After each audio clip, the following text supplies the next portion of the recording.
Hello students. आज हम कर रहे हैं चैप्टर नंबर 4। एक्सरसाइज करेंगे इसमें हम 4.1। ये चैप्टर है आपका linear equation in two variables. Okay, अभी हमने लास्ट चैप्टर किया था चैप्टर नंबर 2 जो था लीनियर इक्वेशन का। उसमें हमने सीखी थी linear equation of one variable. याद होगा आपको linear equation of one variable. क्या कोई एग्जांपल जैसे मैं लिखता हूं 3x + 2 = 0। तो ये अगर यहां पर एक ही बार x यूज हो रहा है या केवल x ही यूज हो रहा है पूरी इक्वेशन में, तो वो होती है आपकी linear equation of one variable. ठीक है।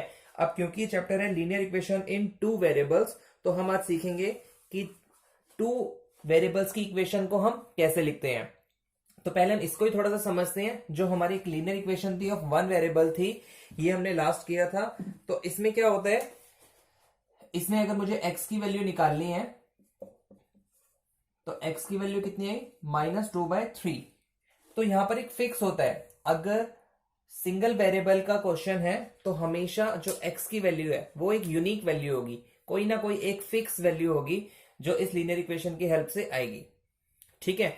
और इसी लीनियर इक्वेशन पे जो ये है 3x + 2, एक बात और वो ध्यान रखना, अगर मैं both side left hand side और right hand side equal to के लेफ्ट हैंड साइड और राइट हैंड साइड अगर कोई वैल्यू प्लस करता हूं, दोनों तरफ सेम वैल्यू, तो मेरी लीनियर इक्वेशन पे कोई फर्क नहीं पड़ेगा।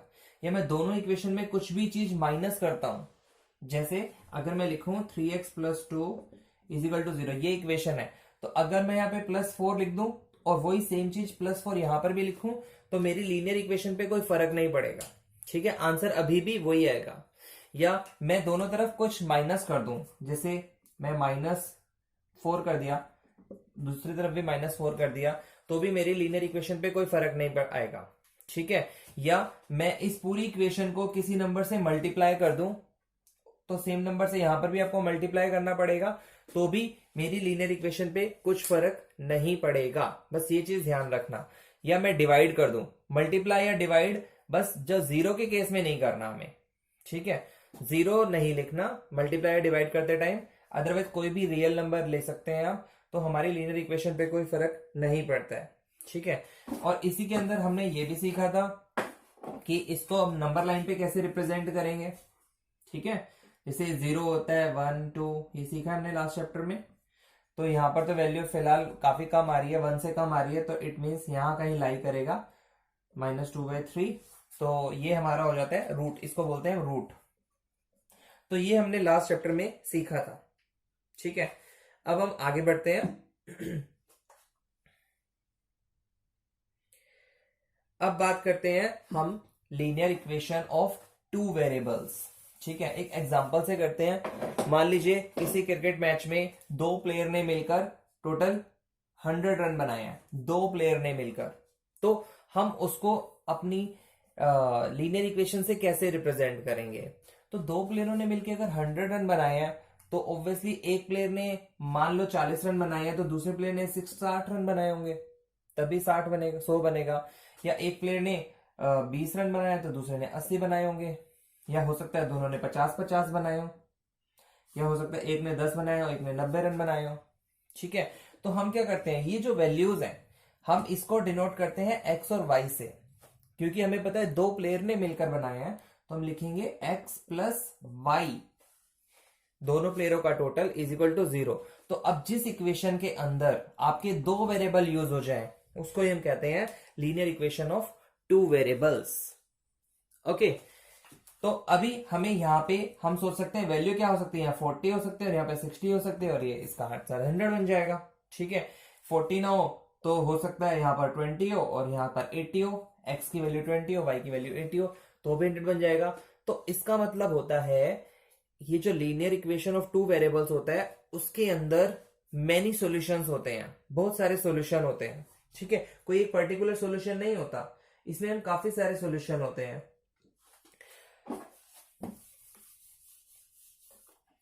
ठीक है, और उसको हम रिप्रेजेंट करते हैं x और y से। क्लियर है? तो आगे बढ़ते हैं। अब हम कुछ और एग्जांपल देख लेते हैं हमारे linear equation of two variables, जैसे 2x + 3y = 90, या 1.3s plus 2.4t is equal to 50, या कुछ और, pi y plus pi z is equal to 100। ऐसे ये सारे टू वेरिएबल्स के एग्जाम्पल लिखे हैं मैंने, ठीक है। जहां पर यहाँ पर टू वेरिएबल्स हैं x और y, यहाँ पर टू वेरिएबल है s और t, यहाँ पर टू वेरिएबल्स हैं y और z। तो इन्हीं चीजों से हम सीखते हैं जो हमारी जो टू वेरिएबल्स की जो हमारी इक्वेशन वो बनती है, उसको हम ऐसे लिख सकते हैं ax plus by plus c is equal to 0। तो ये मैं बताता हूं, जितनी भी इक्वेशन लिखी है इसको हम ऐसे भी लिख सकते हैं 2x प्लस 3y, और इस 90 को इधर ले आओ, माइनस 90 हो जाएगा। तो आप ऐसे लिखो या ऐसे लिखो, कुछ फर्क नहीं पड़ेगा। सेम इसको भी हम ऐसे लिख सकते हैं -50 इज इक्वल टू 0। तो इन्हीं की हेल्प से हमारी एक इक्वेशन बनी जो linear equation of two variables जो बोलते हैं हम, ax plus by plus c is equal to 0। इसमें ये ध्यान रखना बस, जो a और b हैं, और यह तीनों नंबर हैं a b और c, ये तीनों के तीनों ही रियल नंबर हैं, और a और b में कुछ भी जीरो नहीं है फिलहाल, ठीक है। a और b में जीरो नहीं है, c में जीरो होगा तो भी चलेगा, कोई प्रॉब्लम नहीं होगी। तो ये बनेगा हमारा एक पर्टिकुलर फॉर्म, बन गई हमारी linear equation of two variables, ठीक है। अब हम एक एग्जांपल कर लेते हैं जो आपके पेपर्स में आते भी हैं क्वेश्चन। जैसे हमें बताया गया है 2x plus 3y is equal to 4.37, ये हमारी एक लीनियर इक्वेशन दी हुई है of two variables. Write each of the following equation in the form of ax plus by plus c is equal to 0। इस फॉर्म में इसको हमें लिखना है, ठीक है।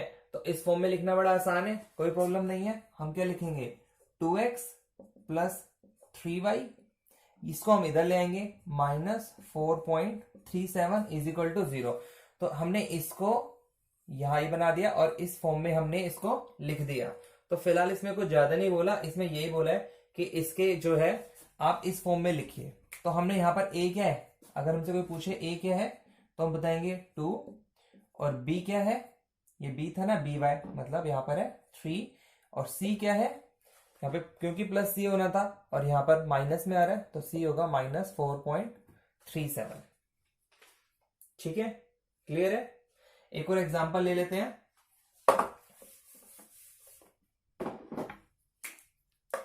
4 is equal to 5x minus 3y। अब देखिए इसको हम थोड़ा और ध्यान से समझ लेते हैं। पहली चीज, इस 4 को हम इधर लेके जा सकते हैं, 5x माइनस 3y, और 4 इधर जाएगा तो माइनस में हो जाएगा, ठीक है। और इसके इधर लगाएंगे हम 0, क्योंकि यहां कुछ नहीं बचा 0। तो आप ऐसे करके 0 लगा लो, या आप सिंपली 4 को इधर लाने के बाद इस तरफ 0 लगा लो, कुछ फर्क नहीं पड़ेगा आपकी इक्वेशन पर, ठीक है। ये मैंने बना दिया इस फॉर्म में, ax plus by plus c is equal to 0 वाली फॉर्म में। और दूसरी तरफ हम ऐसे भी कर सकते थे इसको, जैसे अभी हम बात करें, यहां पर a क्या है 5, b क्या है -3, और c क्या है -4। क्लियर, ये हमारी वैल्यू हमने यूज की है।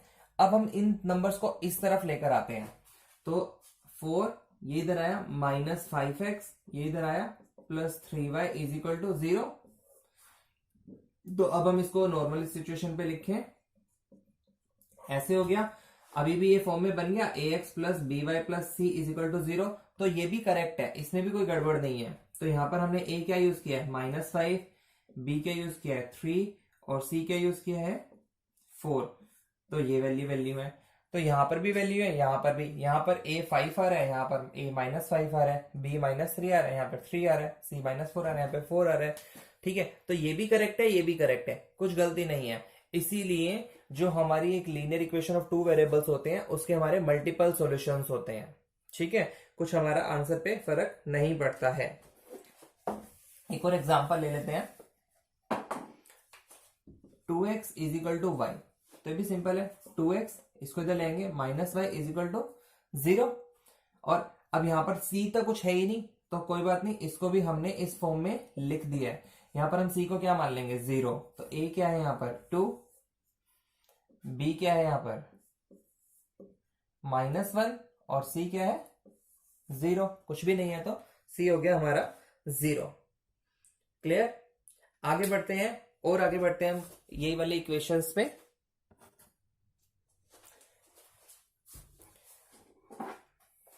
एक और एग्जांपल देखते हैं हम। 4 - 3x = 0। अगर आपसे कोई पूछे क्या ये linear equation of two variables है, तो फिलहाल तो यहां पर हमें एक ही वेरिएबल नजर आ रहा है, तो हम बोल सकते हैं कि linear equation of one variable तो है, लेकिन हम इसको linear equation of two variables भी बोल सकते हैं। कैसे, वो मैं बताता हूं। इसको जनरल टर्म में हम लिखें तो जस्ट कुछ नहीं, -3y और 4 की मैंने पोजीशन चेंज की और कुछ नहीं करा अभी तक। अब जो हमारी linear equation of two variables का जो इक्वेशन है, जनरल इक्वेशन, वो ये है। तो यहां पर a तो आपको पता चल रहा है -3 है, ठीक है। अब यहां पर y तो है ही नहीं, y अवेलेबल नहीं है, तो हम इसको इस फॉर्म में लिख सकते हैं, कोई प्रॉब्लम नहीं है। इसको हम लिखेंगे ऐसे -3x प्लस b के लिए हम 0 लिख देंगे इंटू y, तो b 0 को y से मल्टीप्लाई करेंगे तो 0 ही बनेगा, कुछ नहीं फर्क पड़ा, प्लस c क्या है हमारा 4 = 0। तो हमने बना दिया equation of two variable, linear equation of two variable. तो अगर आपसे क्वेश्चन आ जाता है कि इसको लीनियर इक्वेशन बनाओ ऑफ टू वेरिएबल, तो आपको ऐसे ही बनाना है। अगर y अवेलेबल नहीं है तो y के जो हमारा b है वो हम 0 लिख देंगे। अगर यहाँ पर x अवेलेबल नहीं होता तो हम यहाँ पर x की जगह पर 0 लिख देते। ऐसे क्वेश्चन आपके एक्सरसाइज में है, तो हम करते हैं। जैसे एक एग्जांपल कर लेते हैं। सबसे पहले आपके एक्सरसाइज में ही है, right the following of an equation in two variables. जैसे ये हमें दे दिया x = -5, इसको हमें बताना है, इसको हमें इक्वेशन बनानी है टू वेरिएबल्स की फॉर्म में। तो क्या करेंगे हम, सिंपली -5 को इधर ले आएंगे, +5 = 0, ठीक है। और अब कैसे बनेगा, आप अपनी जर्नल फॉर्म लिखिए, ये होती है आपकी जर्नल फॉर्म। तो यहां पर x a, अब a हमें को चाहिए तो आप उसको 1 लिख दीजिए, क्योंकि यहां पर खाली x है, प्लस y वाली कोई टर्म है हमारे पास, कोई टर्म नहीं है, तो y तो रहेगा ही रहेगा। हम b के लिए क्या पुट कर देंगे 0, और ये 0 का जो मैं डॉट लगा रहा हूं ये मल्टीप्लाई का निशान है, प्लस c क्या है हमारा 5 = 0। तो ये हमारी फॉर्म बन गई linear equation of two variables की, ठीक है। एक एग्जांपल और कर लेते हैं। जैसे आपको दिया हुआ है 5y = 2, तो सिंपल है, इसको 2 को इधर ले आओ, 0 बन गया। अपनी जनरल इक्वेशन लिखो। तो अब यहां पर हम कैसे लिखेंगे, a क्या है यहां पर, ये क्योंकि y है, x अवेलेबल ही नहीं है हमारे पास, तो x को एज इट इज लिखो, a की जगह पर हो जाएगा हमारा 0, क्योंकि ये हमारा 0 बनना चाहिए, क्योंकि x की टर्म नहीं है यहाँ पर, प्लस 5y, by लिखा है यहाँ पर, तो b की जगह पर आ गया 5, y के प्लेस पर रहा y, प्लस c है, और यहाँ पर -2 है तो -2 = 0। तो ये हमारी बन गई linear equation of two variable. Clear है। ऐसे क्वेश्चन आपकी एक्सरसाइज में भी हैं। अब स्टार्ट करते हैं हम एक्सरसाइज नंबर 1, एक्सरसाइज नंबर 4.1। पहला क्वेश्चन करते हैं, the cost of a notebook is twice the cost of a pen. Notebook की जो कॉस्ट है वो पेन से डबल है, ठीक है। पहले हमें इसको ध्यान से समझना पड़ेगा, और इंपॉर्टेंट है इसको समझना, क्योंकि इसी से रिलेटेड आपके बहुत सारे आगे क्वेश्चन आएंगे जहां पर आपको ये इक्वेशन खुद से क्रिएट करनी पड़ेगी, ठीक है। Write a linear equation in two variables to represent this statement. अब हमें लीनियर इक्वेशन बनानी है टू वेरिएबल्स की फॉर्म में, ठीक है। और हमें इन्होंने वो भी दे दिया एक hint, take the cost of a notebook x rupees. नोटबुक जो है उसकी कॉस्ट लिख दी उन्होंने x, और जो पेन है उसकी कॉस्ट लिखी है उन्होंने y, ठीक है। तो अब देखिए हमें लीनियर इक्वेशन बनानी है इन दोनों की फॉर्म में। तो सबसे सिंपल ये है कि आप पहले ना दोनों को इक्वल लिख दीजिए। अब सोचिए, क्या नोटबुक और पेन की कॉस्ट इक्वल थी? नहीं। अब यहां पर हमने इक्वल लगाया, इक्वल टू का मतलब ये है कि आपका जो लेफ्ट हैंड साइड है और जो आपका राइट हैंड साइड है ये दोनों इक्वल होने चाहिए। क्या अब ये इक्वल हैं? नहीं। क्यों? क्योंकि नोटबुक की कॉस्ट ज्यादा है और पेन की कॉस्ट कम है। बताया ना हमें, जो नोटबुक है वो डबल है, ट्वाइस है पेन की कॉस्ट से, है ना। तो ये जो नोटबुक है ये डबल है पेन से, इसका मतलब ये बड़ा हो गया और ये छोटा है। तो अगर हमें दोनों को इक्वल बनाना पड़ेगा तो दो ऑप्शन है, या तो इसमें से कम कर दो या इसमें आप बढ़ा दो।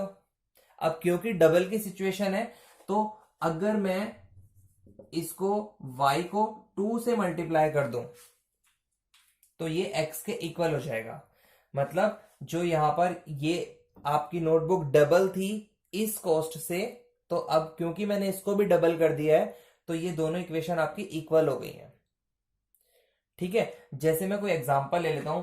मान लो आपकी जो नोटबुक है वो 10 रुपए की है और जो पेन है वो 5 रुपए का है। ठीक है, तो नोटबुक जो है डबल है पेन से, बिल्कुल नोटबुक डबल आ रही है पेन से। तो अब मैंने आपको x और y इक्वल बताया, तो 10 और 5 क्या इक्वल है? नहीं है। क्यों? अभी क्योंकि बता रखा है जो नोटबुक है वो डबल है किससे? पेन से।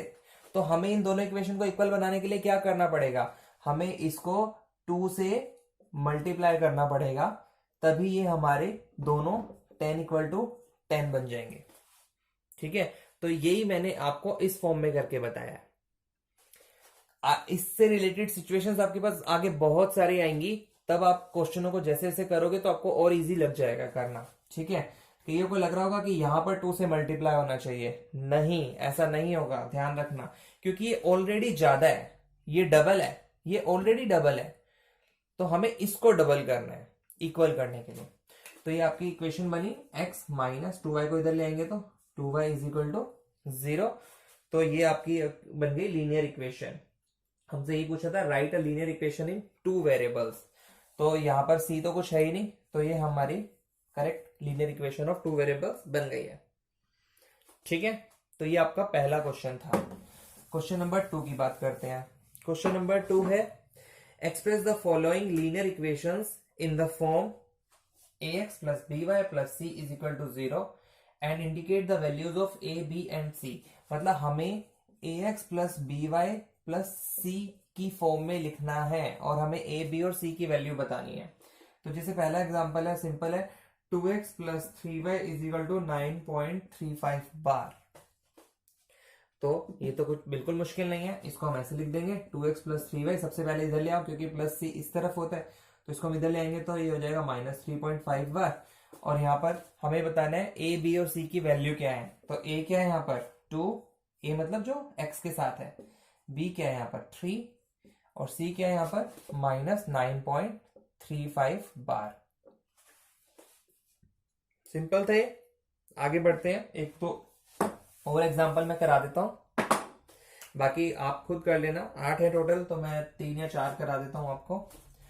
x minus Y by 5 minus 10 is equal to 0।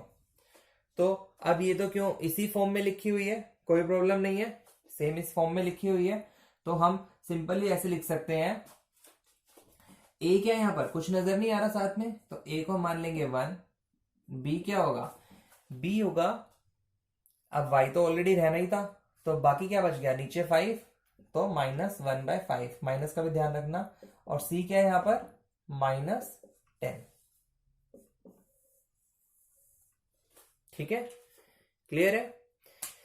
इसको हम एक और तरीके से कर सकते हैं, कैसे? जैसे इक्वेशन है तो यहां पर 5 आ रहा है ना नीचे, तो आप 5 ले लीजिए एलसीएम। जो भी नीचे है ना सबका डिनोमिनेटर में 1 आ रहा है, तो इन तीनों का आप ले लीजिए एलसीएम। वो एलसीएम कितना आएगा 5 आएगा। ठीक है, अब 1 को इससे डिवाइड करेंगे 5 को x से मल्टीप्लाई करेंगे तो ये बन गया 5x। फिर 5 से 5 को डिवाइड करेंगे 1 को 1 से y से मल्टीप्लाई करेंगे तो y बचेगा। और सेम यहाँ पर 1 को 5 से डिवाइड करेंगे 5 और 5 10 50 इज इक्वल टू 0। अब हम क्रॉस मल्टीप्लाई, आपको मालूम है क्रॉस मल्टीप्लाई होता है, ये 5 ऊपर जाके मल्टीप्लाई हो जाएगा, तो ये बनेगा 5x minus Y 50 is equal to 5 जब इसे मल्टीप्लाई होगा 0। तो ये भी आपकी लीनियर इक्वेशन ही है, कोई इसमें गड़बड़ नहीं है। तो अगर मैं यहां पर बोलूं कि a जो है वो 5 है, b जो है वो -1 है और c जो है वो -50 है, तो कोई गलत आंसर नहीं होगा हमारा, ये आंसर भी ठीक है। ओके, क्लियर है। और आगे बढ़ते हैं, एक दो एग्जांपल और ले लेते हैं इसी जैसे। जैसे लिखा है इन्होंने 3x + 2 = 0। तो अभी उन्होंने हमें बोला हुआ इस फॉर्म में बनाने के लिए, इट मीन्स 2 वेरिएबल्स की फॉर्म में बनाने के लिए। अभी एक एग्जांपल कराया था मैंने, तो अब कैसे लिखेंगे, 3x + 0 × y, क्योंकि y के साथ कुछ नहीं है यहाँ पर, +2 = 0। तो ये हमारे बन गए इस इक्वेशन की फॉर्म में। तो अब क्योंकि a बताना है 3, b बताना है 0 और c क्या हो गया हमारा 2। क्लियर है। अभी इसके से एग्जांपल हमने किया था। और लास्ट क्वेश्चन करा रहा हूं मैं। 5 = 2x, ऐसे दिया हुआ है 5 = 2x। तो आप इसको इधर ले आइए, 5 - 2x = 0। तो इसको हम सिंपल लिख सकते हैं। सबसे पहले आप x वाली फॉर्म लिखो, उसके बाद y वाली, और उसके बाद बिना x y वाली। ठीक है, तो सबसे पहले मैंने x वाली फॉर्म लिखी, फिर y वाली है ही नहीं, और बाकी फिर बच गया c वाली। तो अब मैं इसको कैसे बनाऊंगा, ये क्लियर है। उसके बाद ये, क्योंकि y है ही नहीं तो मैं इसको लिखूंगा 0 × y + 5, c के प्लेस पर 5। तो a क्या हो गया -2, b क्या हो गया 0 और c क्या हो गया 5। क्लियर है। तो अभी हम आगे इसी तरीके से हम और इसमें आगे बढ़ेंगे, 4.2 एक्सरसाइज करेंगे। तो हम देखेंगे कि जो हमारी लीनियर इक्वेशन ऑफ 2 वेरिएबल्स होते हैं उसमें हमारे मल्टीपल सॉल्यूशंस होते हैं, मतलब हमारी एक से ज्यादा आंसर आ सकते हैं वैल्यूज। अब a की वैल्यू 2 आ रही है, तो ऐसा हो सकता है कि a की वैल्यू 4 भी आ रही हो इसी के अंदर, b की वैल्यू 0 आ रही है तो b की वैल्यू -3 आ रही हो, ऐसा भी हो सकता है। तो वो हम सीखेंगे नेक्स्ट एक्सरसाइज में। ठीक है, थैंक यू।